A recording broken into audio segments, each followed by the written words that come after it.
Welcome back, Republican candidate for California's 52nd Congressional District. It's Carl DeMaio, and he's here with us this morning. It's been a while since we talked to you. Good morning. Good morning. I want to point out something we put in the background here. Gay, pro-choice, and Republican, and then we're going to leave this issue behind. But that is something on the national media that you are unique in this particular, when you add all three, the trilogy of that. How do you work that into your campaign? Why is this important? I think ultimately most people say, who cares? Let's talk about jobs. Let's talk about fixing the national debt crisis or making sure that our veterans get quality services. And, at the end of the day, I'm willing to take on my own political party because I think that the Republican Party needs to pivot off of those divisive social issues and refocus its attention on fiscal and economic reform and making government work. I think that the party needs to become more positive and also more inclusive. And I think that I can be one of the next generation leaders who will push the party in a positive and fresh direction. And I think that's why there's so much national media attention for the message that I'm conveying. And I think a lot of San Diegans agree with me that we have bigger issues to focus on. And you say that you're a next-generation Republican, but you have some of those core values that Republicans have. Right. I actually believe I represent the traditional values of limited government.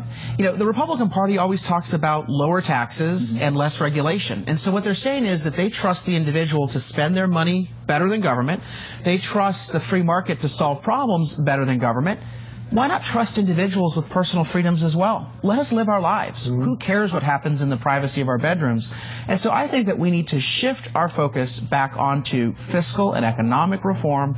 And instead of being the party of no, always voting against things, let's come up with things that we're willing to vote for. Bold, transformational reforms and ideas. Because I think that the debate in this country, the political debate of the two extremes has become boring and stale.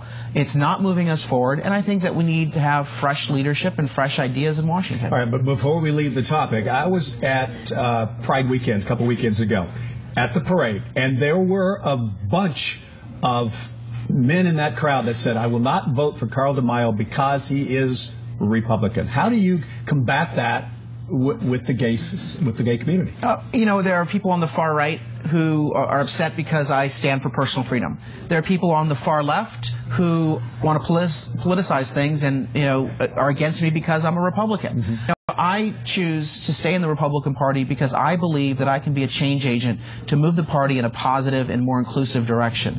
I think that this is a way for us to go. Embrace personal freedom, get off the divisive social issues, and focus on the traditional issues that government should focus on, jobs and fiscal reform. But what I would say ultimately is that if the gay community is as tolerant and diversified and inclusive as they say they are, and they demand others should be, then why can't they accept the fact that I happen to be Republican? And why can't they at least recognize that I am trying to be a change agent within the Republican Party to get the party to be inclusive and to come down on the side of personal freedoms and resolve these issues at an individual level? Listen to your ideas, not your party. I want us to get beyond people's labels. I don't judge Democrats because they're Democrats. I would hope that nobody would judge someone on the basis of their orientation or ethnicity or gender. Let's talk about ideas for how can we improve people's lives. That should be the focus. And if we do more of that in this country, if we do more of that in San Diego, I think we can get past the divisive politics that have prevented us from solving important issues. All right, you're under 100 days, 98 days to be exact. We're counting them down. You're getting a lot of national attention with this race because Scott Peters, your opponent, is deemed as beatable by the Republican Party. I think that his record of putting the city on the brink of bankruptcy and his failure to deal with any of these issues in Washington in a positive way really indicates that we need something different. And I think San Diegans really recognized that when I came on the city council, the city was on the brink of bankruptcy by his hand, and I was able to build a broad coalition of Democrats and Republicans working together. I took on my own party at several stages to get our reform plan adopted because it was the right thing to do for San Diego. We had to get past the fiscal crisis and get our services back on track, and I was proud of the work that we were able to do. All right, Carl DeMaio, 98 days in Capitals. 98 days. We'll see you a few more times.